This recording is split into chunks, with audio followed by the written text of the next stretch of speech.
ప్రతి ఒక్కరు జీవితంలో ఏదో ఒక సమయంలో you will go through depression. ఎవడు ఆపలేడు.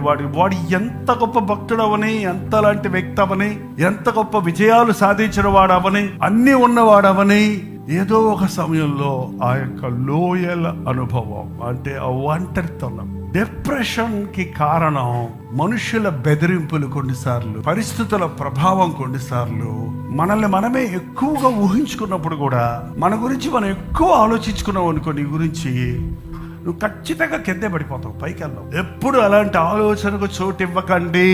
నేను చావను, నేను బతికి నా దేవుని కార్యాలు వివరిస్తా. ఎంత కృంగుదలు వచ్చినా సరే, అన్ని పోయినా సరే, అందరూ నిన్ను విడిచిపెట్టినా సరే, దేవుడు నిన్ను చూస్తూనే ఉన్నాడు. ఏలియాను ప్రభు చూస్తున్నాడు. వాడు కూడా వదిలిపెట్టేవాడు కాదండి, మనుషులు లాంటి వాడు కాదు ప్రభు.